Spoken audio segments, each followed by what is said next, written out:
बच्चों, आपका अब गद्य का तीसरा लेसन आपको पढ़ाने जा रहे हैं। तीसरा लेसन कौन सा है? आचरण की सभ्यता, और इसके लेखक हैं सरदार पूर्ण सिंह। अब सरदार पूर्ण सिंह का मैं आप लोगों को संक्षिप्त जीवन परिचय के बारे में बताने जा रहे हैं। सरदार पूर्ण सिंह का जन्म एबटाबाद, कहाँ? एबटाबाद जिले के एक संपन्न एवं प्रभावशाली परिवार में सन 1881 ईस्वी में हुआ था। कब हुआ था? 1881 ईस्वी में। इनकी मैट्रिक तक की शिक्षा रावलपिंडी में हुई और इंटरमीडिएट की परीक्षा इन्होंने लाहौर से उत्तीर्ण की। इस परीक्षा के पश्चात वे रसायन शास्त्र के अध्ययन के लिए जापान गए और वहां 3 वर्ष तक इंपीरियल यूनिवर्सिटी में अध्ययन किया। यही उनकी भेंट स्वामी राम तीर्थ से हुई। किससे हुई? स्वामी राम तीर्थ से। और वे सन्यासी का सा जीवन व्यतीत करने लगे। इसके पश्चात विचारों में परिवर्तन होने पर इन्होंने गृहस्थ धर्म स्वीकार किया और देहरादून के फॉरेस्ट कॉलेज में अध्यापक हो गए। यहीं से अध्यापक शब्द उनके नाम के साथ जुड़ गया और जीवन के अंतिम दिनों में अध्यापक पूर्ण सिंह ने खेती भी की। मार्च सन 1931 ईस्वी में इनका निधन हो गया। कब हुआ इनका निधन? 1931 में। और जन्म कब हुआ? 1881 में। कहाँ हुआ? एबटाबाद। शिक्षा कहाँ हुई? रावलपिंडी में, प्रारंभिक शिक्षा। अब देखो इनका साहित्यिक परिचय। अध्यापक पूर्ण सिंह भावात्मक निबंधों के जन्मदाता और उत्कृष्ट गद्यकार थे। किसके जन्मदाता थे? भावात्मक निबंधों के। पूर्ण सिंह जी विराट हृदय वाले साहित्यकार थे। इनके हृदय में भारतीयता की विचारधारा कूट कूट कर भरी हुई थी।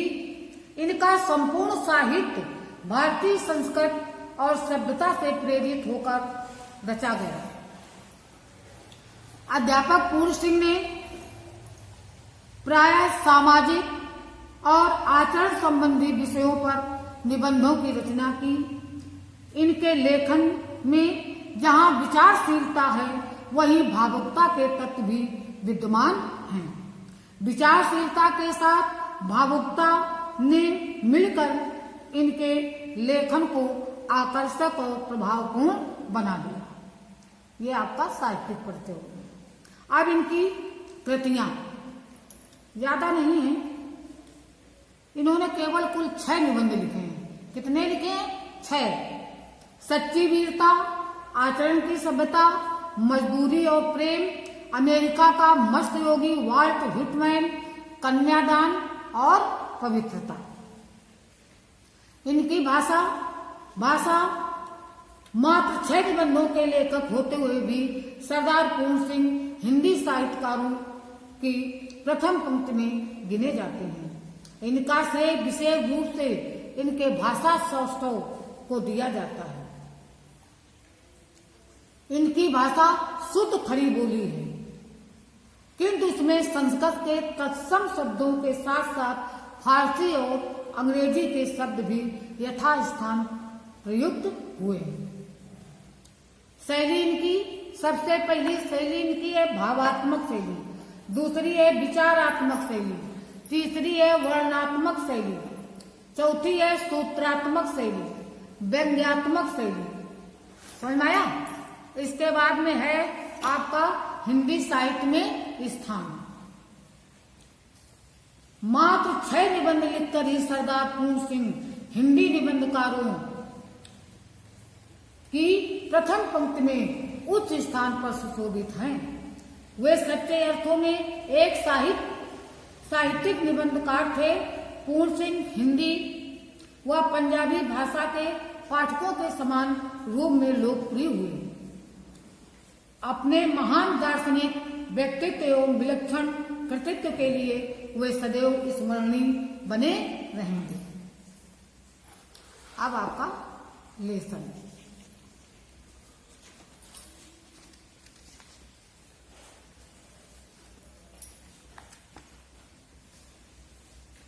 अब देखो, पहले आप आचरण की सभ्यता है, तो आपको ये बता दें कि इसमें क्या क्या बताया गया है। समझ में आया? तो देखो, सरदार पूर्ण सिंह ने प्रस्तुत निबंध आचरण की सभ्यता भावपूर्ण शैली में लिखा है। इसमें लेखक ने आचरण के विविध पक्षों का उल्लेख करते हुए मानव जीवन में उसके महत्व की चर्चा की है। लेखक के अनुसार सदाचरण अपूर्व वस्तु है। जिस व्यक्ति को आचरण का यह भंडार मिल जाता है, उसके लिए कुछ भी अप्राप्त नहीं रह जाता। सदाचरण सभी विधाओं, कलाओं, साहित्य एवं राजत्व से भी श्रेष्ठ है।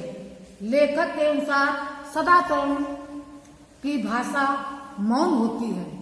यह मन के विभिन्न क्रियाकलापों को स्वयं प्रकट होता है, वाणी से नहीं।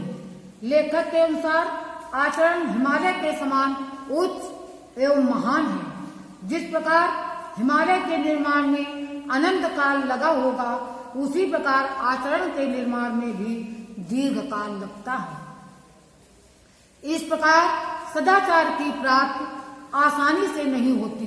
लेखक के अनुसार आचरण का विकास मानव जीवन का उद्देश्य होना चाहिए।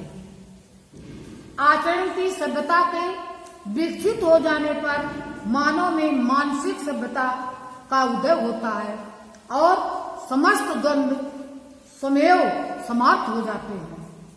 लेखक के अनुसार आचरण की सभ्यता का क्षेत्र निराला है। उसमें धार्मिक संकीर्णता, द्वेष, घृणा, अस्पृश्यता, पाप, निर्धनता जैसे अवगुण नहीं है। प्रस्तुत निबंध के माध्यम से लेखक ने सर्जनात्मक एवं रचनात्मक कार्यों में लगने का भी संदेश दिया है। यही पाठ का संदेश है, निचोड़ है। अब आप लोग जो ये लेसन है आपको पढ़ना है, इसके बाद में आपको हम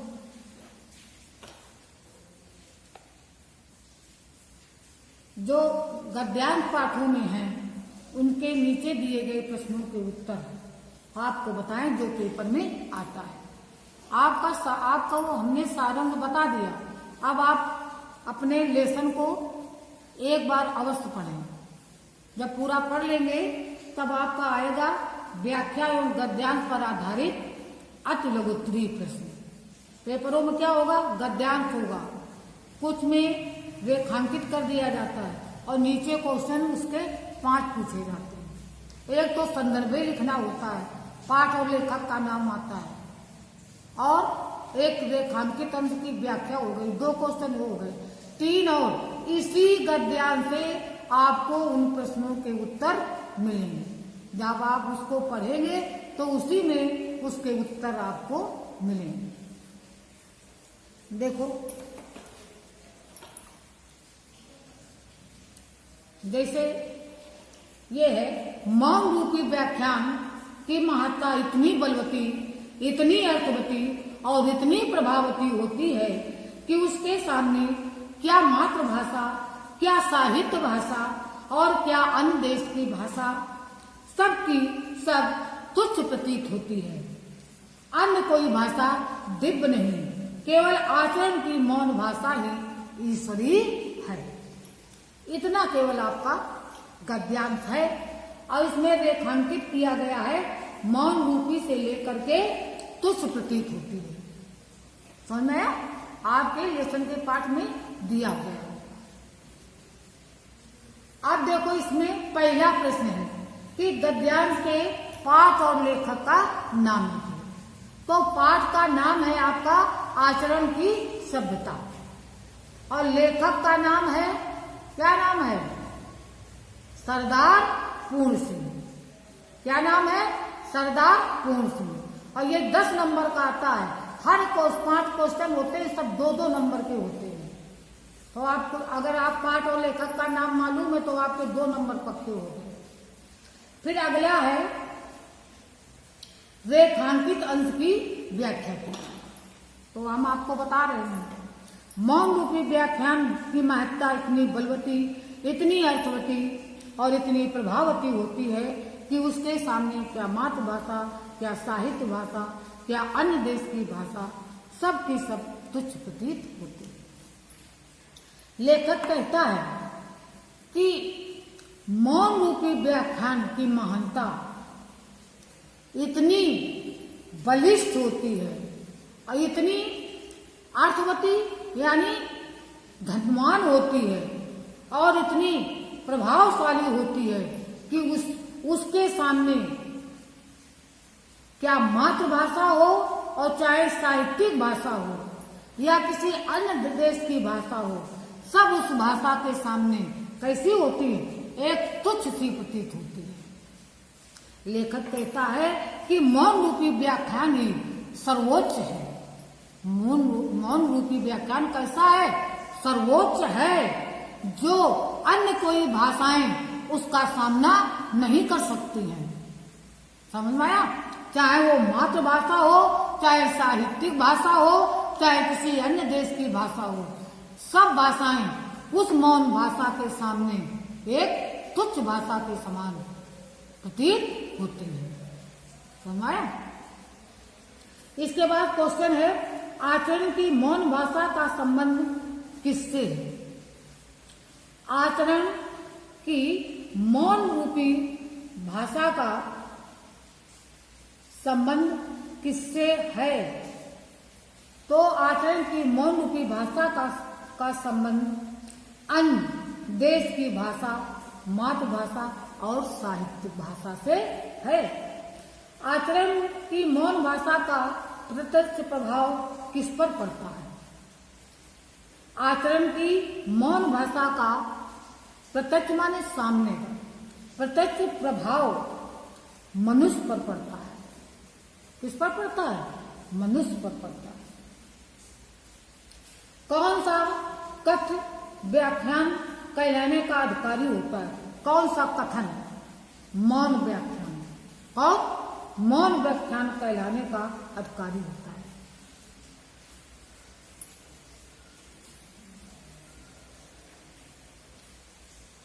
मौन रूपी व्याख्यान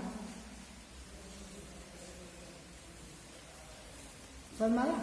अब इसके बाद आगे प्रेम की भाषा शब्द रहित है। प्रेम की भाषा शब्द रहित है।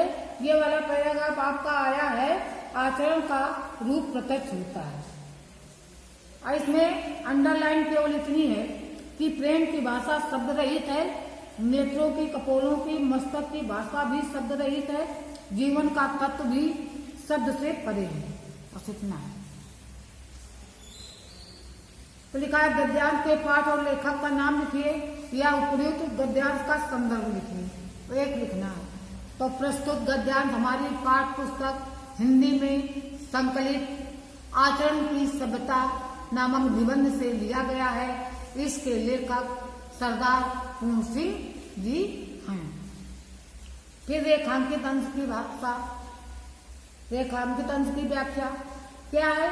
प्रेम की भाषा शब्द रहित है, नेत्रों की, कपोलों की, मस्तिष्क की भाषा भी शब्द रहित है, जीवन का तत्व भी शब्द से परे।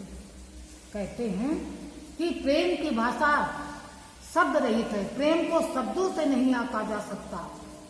प्रेम की भाषा जो है शब्द रहित है, उसके लिए शब्द की जरूरत नहीं होती है। समझ में आया? उसके लिए शब्द की जरूरत नहीं होती है। उसी प्रकार आंखों की, कपोलों की और मस्तक की भाषा भी शब्द रहित होती है। इसके लिए भी कोई भाषा की जरूरत नहीं है।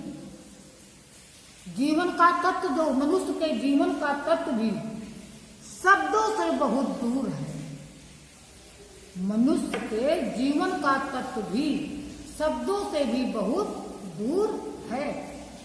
उसी प्रकार दूर है जिस प्रकार से प्रेम की भाषा शब्द रहे, कि प्रेम की कोई भाषा नहीं होती, भाषा द्वारा प्रेम प्रदर्शित नहीं किया जा सकता, वो स्वयं प्रेम प्रदर्शित होता है। फिर है, प्रेम की भाषा के द्वारा हमारे हृदय के भावों को किस प्रकार व्यक्त किया जाता है। प्रेम की भाषा के द्वारा हमारे हृदय के भावों को किस प्रकार किया जा सकता है। देखो, ये जो है न मीठे उपदेशों से, न कुरान से, न धर्म चर्चा से न केवल सत्संग से, ये जो है किससे किया जाता है, मनुष्य के जीवन के मौन व्याख्यानों के यत्न से, सुनार के छोटे हथौड़े की मंद मंद चोटू की तरह आचरण का रूप प्रत्यक्ष होता है।